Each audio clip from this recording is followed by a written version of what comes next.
রাত 11টার মধ্যে ঘুমাতে হবে। কিন্তু তুমি আমাকে বলবে যে ভাই আমার এত তাড়াতাড়ি ঘুম আসে না।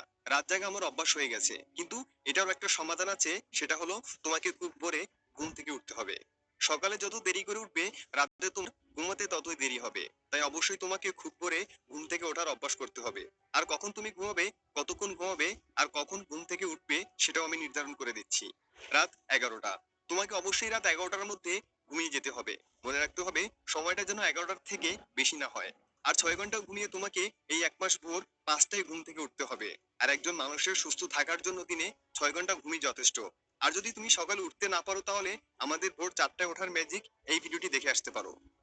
পয়েন্ট নাম্বার 2, ব্যায়াম ও শরীর চর্চা করা। তো কিছুক্ষণ আগেই বললাম তোমাকে প্রতিদিন ভোর 5টায় ঘুম থেকে উঠতে হবে। ঘুম থেকে ওঠার পর ফ্রেশ হয়ে সৃষ্টিকর্তার কাছে প্রার্থনা সেরে নিতে হবে। তারপর খালি পেটে তোমাকে 1 গ্লাস নর্মাল পানি পান করতে হবে। যদি গরম লেবু জল পান করতে পারো তাহলে সেটা আরো ভালো। তারপর তোমাকে বাইরে রানিং করতে যেতে হবে। সর্বনিম্ন 30 মিনিট তোমাকে খুব আস্তে আস্তে দৌড়তে হবে। তারপর এক্সারসাইজ করে বাসায় ফিরে আসতে হবে। তাহলে সারাদিন তোমার আর শরীর নিয়ে কোনো চিন্তার বিষয় রইলো না। কারণ যদি তুমি রোজ নিয়ম করে শরীরচর্চা করতে থাকো, তাহলে কখনোই তোমার শরীর দুর্বল হবে না। তুমি দিনভর ফিট ও স্ট্রং থাকতে পারবে। একটা কথা সবসময় মনে রাখতে হবে, স্বাস্থ্যই সকল সুখের মূল। তাই যদি তোমার শরীর স্বাস্থ্যই ভালো না থাকে, তাহলে সুখটা আসবে কোথা থেকে? তাই তোমাকে সবসময় এমন কিছু করতে হবে যা তোমার শরীরকে সর্বদা সচল রাখতে সাহায্য করে। পয়েন্ট নাম্বার 3, খাওয়া দাওয়ার একটি লিমিট রাখা। এই 1 মাস তোমাকে সকল ধরনের অস্বাস্থ্যকর খাবার ত্যাগ করতে হবে। তৈলাক্ত খাবার যত কম পারো তত খাওয়ার চেষ্টা করবে। সকল ধরনের জাঙ্ক ফুড বর্জন করতে হবে। বর্জন করতে হবে সেই ধরনের খাবারগুলো যা তোমার শরীরে চর্বির পরিমাণ বাড়িয়ে দেয়। তোমাকে তোমার শরীর অনুযায়ী যথেষ্ট পরিমাণ বিশুদ্ধ পানি পান করতে হবে।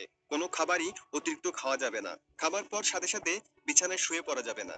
এতে করে তোমার শরীরের ওজন বাড়বে না, ওজন নিয়ন্ত্রণে থাকবে। সাথে তোমার শরীর স্বাস্থ্য খুব ভালো থাকবে। নিজেকে তুমি অ্যাক্টিভ রাখতে পারবে। আর স্বাস্থ্যসম্মত খাবার খাওয়াও তৈলাক্ত খাবারগুলো বর্জন করার কারণে যদি তোমার মুখে বা শরীরের কোথাও পিম্পলস থেকে থাকে, তাহলে সেগুলো গায়েব হয়ে যাবে।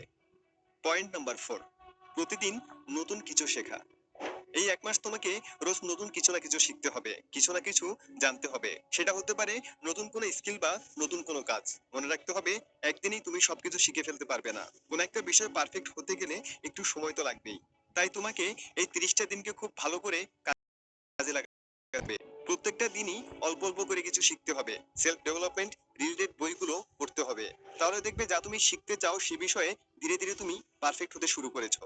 আর যদি তুমি এটি মনোযোগ সহকারে করতে পারো, ফুল ফোকাসের সাথে এটি করতে পারো, তাহলে আমি তোমাকে গ্যারান্টি দিচ্ছি নতুন কিছু শেখার জন্য বা নতুন কোনো বিষয়ে পারফেক্ট হওয়ার জন্য এই 30টি দিনই তোমার জন্য যথেষ্ট।